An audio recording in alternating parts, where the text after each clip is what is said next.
Este caso al principio parece simple cuando lo contás en una sola frase. Un campesino aseguró haber sido llevado a un objeto extraño por seres desconocidos. Pero cuando empezamos a revisar los detalles, la historia se vuelve mucho más rara, más que nada por todo lo que rodeó el caso después. La reacción de su familia, la llegada de la policía, la declaración de un niño de la zona, el interés de los ufólogos y una hipótesis tardía que acusó a otros investigadores de haber manipulado todo. Hoy vamos a recorrer el caso desde la mañana del encuentro hasta la discusión que sigue abierta hasta el día de hoy. Les doy la bienvenida, yo soy Paul y esto es Historias Oscuras del Misterio.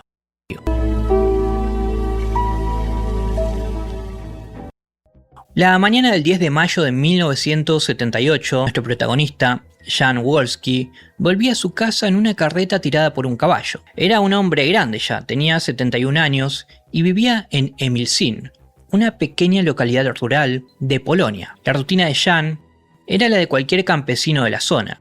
Caminos de tierra, trabajo físico y una vida bastante lejos de cualquier cosa que pudiese sonar a cuentos chinos. Ese día, cerca de las 8 de la mañana, Wolski avanzaba por uno de esos caminos cuando vio a dos figuras caminando delante de él. A primera vista podían parecer personas, dos desconocidos en una zona rural. Nada demasiado raro para alguien acostumbrado a cruzarse con vecinos, trabajadores o gente que iba de un punto a otro del pueblo. Pero cuando la carreta se acercó, esas figuras hicieron algo que a Wolski le quedó grabado para siempre. Los seres saltaron al vehículo con una agilidad impropia de un humano y se acomodaron al lado de él. Ahí empezó a notar cosas que cambian por completo la escena que ya de por sí era extraña. Estas entidades eran bajas, de aproximadamente 1,40 m. Tenían puestos trajes oscuros con capuchas que cubrían gran parte de la cabeza. El hombre describe la piel con un tono verdoso, los ojos eran rasgados y oscuros. En las manos les notó algo raro. Tenían una especie de membranas entre los dedos, como si fuesen acuáticos. El hombre intentó hablar con ellos, pero estos humanoides hablaban entre ellos de una forma que Wolski no podía entender. Usaban gestos y señalaban el camino. Así que de algún modo pudieron hacer que Wolski siguiera avanzando hacia una zona en el bosque. Básicamente, lo fueron guiando hacia ese lugar. Un detalle que a mí me pareció muy raro fue que el hombre durante esos primeros minutos tenía miedo, pero mezclado con desconcierto. No estaba alarmado realmente. Yo no estoy seguro de seguir manejando si se suben dos seres de origen desconocido. Pero bueno, acá les dejo esta pregunta a ustedes para que me la respondan en los comentarios. ¿Creen que desde ese momento que subieron con el hombre, ya lo estaban manipulando de alguna manera? Si bien el hombre venía de un mundo simple, donde si alguien se subía a una carreta, se lo llevaba, o si alguien hacía señas, se le prestaba atención, aún así estas figuras rompían cualquier explicación común y se notaba muchísimo que no eran humanos. Caminaban erguidos y los rasgos que ya describimos lo alejaban de cualquier cosa conocida. El camino indicado por las entidades terminó en un claro, donde el hombre vio el objeto. Según sus palabras, era como una nave blanca o especie de cápsula grande suspendida a varios metros del suelo. Solo flotaba y no hacía ruido de hélices. Él alcanzó a escuchar una especie de zumbido que salía de adentro de la nave. En tamaño, el hombre la comparó con medio autobús. Antes de continuar con la descripción, si te está resultando interesante este caso, es muy importante que lo apoyes con tu like y mejor aún con un comentario, aunque sea un emoji. Eso me ayuda a que pueda seguir creando estos videos. Bien, continuemos. Del centro de la nave descendía una plataforma o ascensor que conectaba la parte inferior del aparato con el suelo. No era una escalera. Las extrañas entidades bajaron de la carreta del hombre y lo llevaron hasta la plataforma. No está claro si él subió por su propia voluntad o lo hicieron subir. En mi opinión, como les mencioné antes, creo que ya estaba siendo manipulado desde que subieron a su carreta. Dentro del objeto, Wolski contó que le ordenaron que se quitara toda la ropa. Lo hicieron por medio de gestos sin usar palabras. Luego comenzaron a mirarlo y a hacer una especie de examen. Tenían objetos circulares como discos que acercaban al cuerpo del hombre. Esta parte del caso también me pareció bastante interesante, porque en medio de toda esa situación aterradora, Wolski alcanzó a ver aves tiradas adentro de la nave.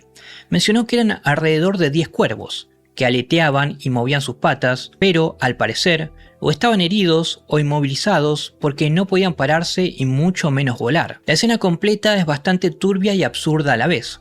un hombre de campo sin ropa, examinado por entidades de piel verdosa mientras varios cuervos semivivos aletean en el piso de una nave que flota en un claro de Polonia. Estas entidades también tenían comida, o al menos algo parecido. Wolski dijo que eran trozos duros, algo así como bloques helados de unos 30 centímetros. No sabía qué era. Mientras los humanoides comían eso, llegaron a ofrecerle al hombre, pero él lo rechazó. Al terminar el examen, los verdes de alguna manera le hicieron saber al hombre que ya podía irse. Obviamente Wolski, como alma que lleva al diablo, se vistió a toda velocidad, bajó de la nave y subió a su carreta. Según el hombre, la experiencia duró apenas algunos minutos. No hubo ningún tipo de comunicación o mensaje para la humanidad, solo trabajo. Lo examinaron y luego lo dejaron, pero aún no comprendo de dónde venían. O sea, ¿estaban deambulando por el bosque hasta que vieron la carreta de Wolski? ¿O ya estaba todo armado y lo estaban esperando? Pero, si todo fue calculado, ¿por qué tenían que ir en carreta hasta la nave? Siempre me surgen preguntas y si ustedes tienen las respuestas, no duden en dejarlas en los comentarios. Me gusta leer lo que piensan. Bien, cuando llegó a su casa obviamente estaba muy alterado. Llamó a sus hijos para que lo acompañaran al claro. No quería pasar por loco y quería que alguien más atestiguara aquella nave de otro mundo. Cuando llegó con sus hijos al lugar, la nave ya no estaba, pero quedaban algunas marcas en la hierba húmeda. Si bien esas marcas podían no significar mucho para un investigador, para Wolski lo fue todo. Imagino que habrá sido un alivio saber que no estaba perdiendo la cordura, pero a la vez un trauma saber que todo eso fue real.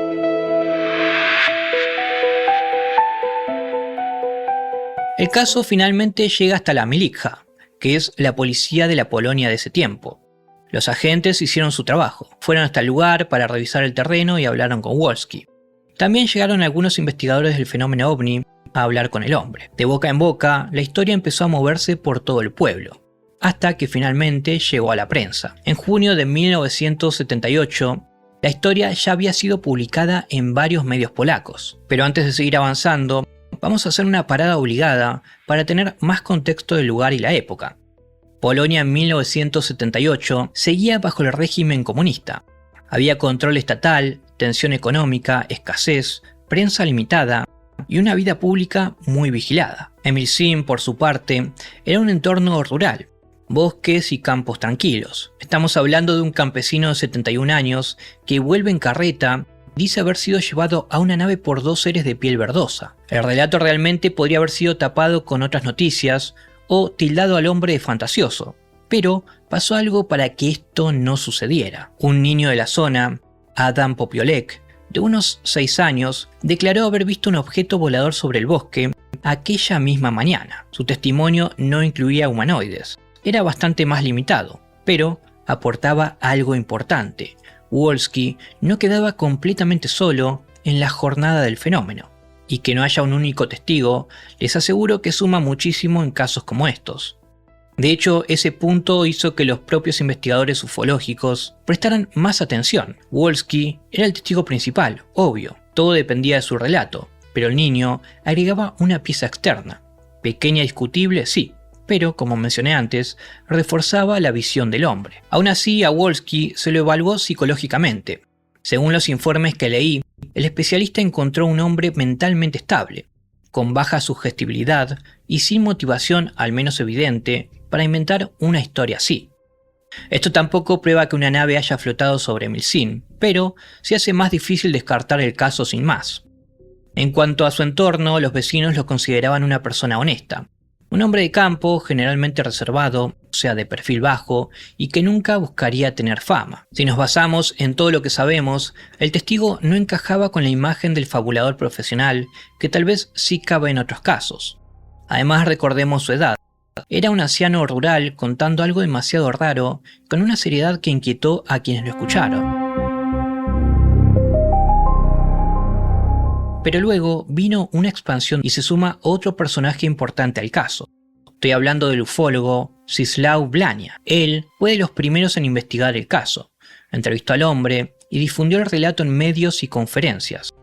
Con el tiempo publicó material que ayudó a que el caso no muriera en el olvido, hasta llevarlo a la cultura popular polaca. Algunos detractores dicen que el investigador también pudo haber moldeado el caso con sus preguntas a Wolski. Y en Emilsin sucede eso justamente, un tira y afloje.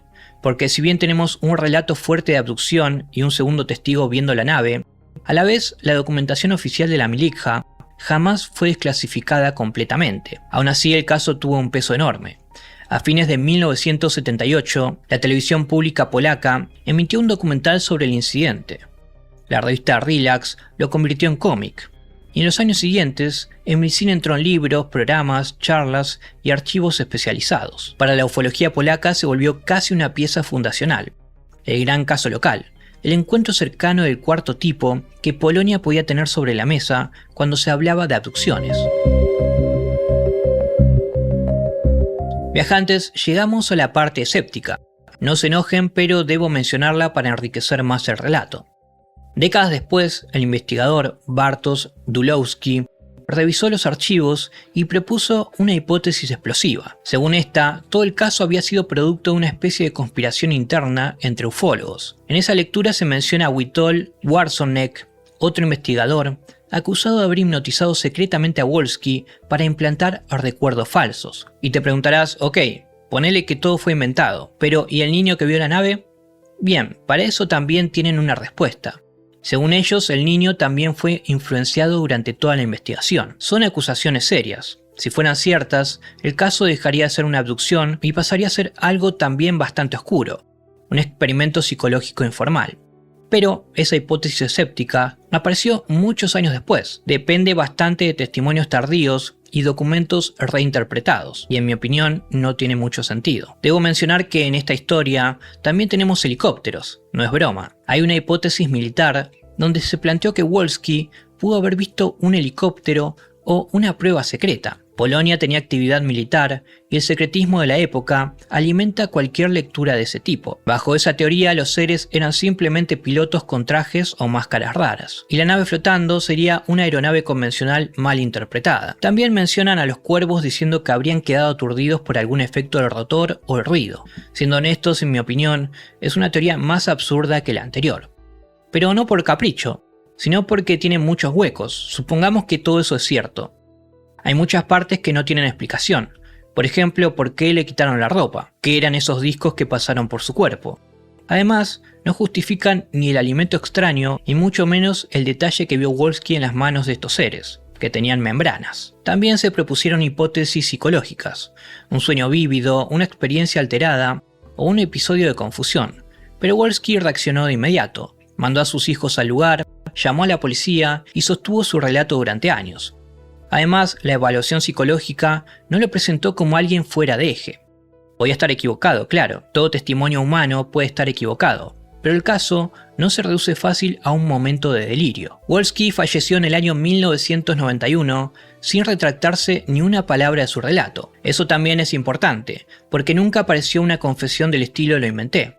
Tampoco apareció una prueba final que cierre el caso por completo. Lo que quedó fue su testimonio, discutido, deformado a veces y defendido otras tantas. Quedó el nombre de Emilsin asociado a un hecho que para muchos polacos marcó el ingreso del país al mapa mundial de los encuentros cercanos. De hecho, fue tan popular que en el año 2005 se levantó un monumento en el lugar. La inscripción dice en polaco algo que suele traducirse como "la verdad aún nos asombrará". Es una frase perfecta para el caso, porque no resuelve nada y al mismo tiempo resume todo. En una piedra en medio de un pueblo rural quedó inmortalizado el recuerdo de un hombre que dijo haber subido a una nave. Algo bastante fuerte para una historia que, según algunos, tendría que haberse desinflado en pocas semanas, pero pasó lo contrario. Emilsin siguió creciendo. Cada tanto vuelven artículos, debates o programas como el que estamos haciendo ahora. Para algunos es el caso ovni más importante de Polonia.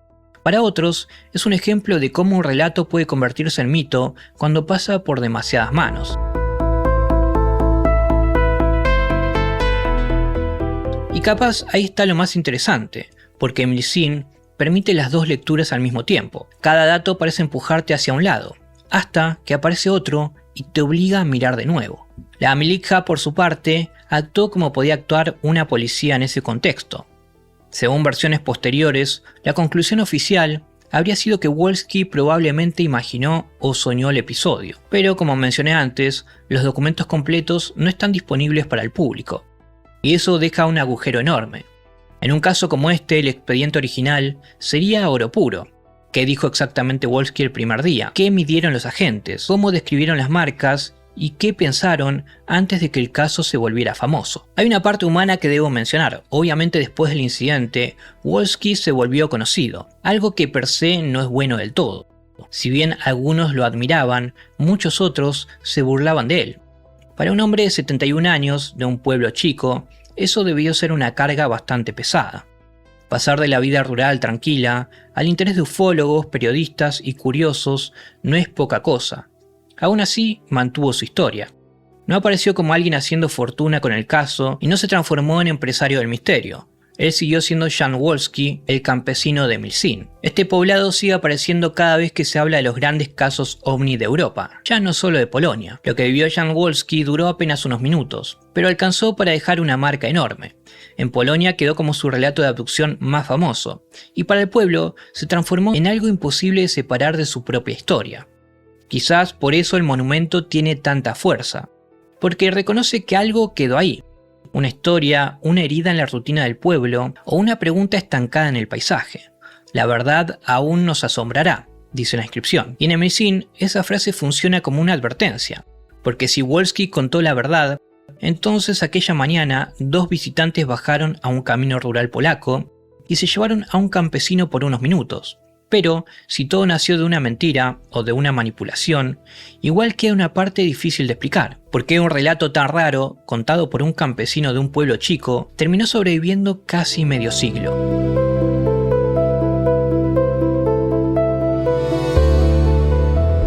Bueno, viajantes, el caso ha sido presentado. Creo no haberme saltado ningún detalle. Pero, como siempre les digo, si lo hice, o si pueden aportar más información, lo pueden dejar en comentarios. Yo siempre los leo, y si se quedaron con ganas de profundizar más en este caso, les recomiendo este libro que está saliendo en pantalla, aunque es bastante complicado de conseguir, pero está toda la investigación de Blania, de primera mano, así que por eso suma bastante. Hasta acá llegó mi parte, viajantes, ahora vamos a debatir todos en los comentarios. Les dejo 2 preguntas para que contesten. ¿Ustedes creen que Jan Wolski vivió un encuentro real o que alguien manipuló su relato con el paso de los años? ¿Qué detalle les parece más impresionante? ¿Los seres subiendo a la carreta, la nave suspendida o los cuervos dentro del objeto? Los leo.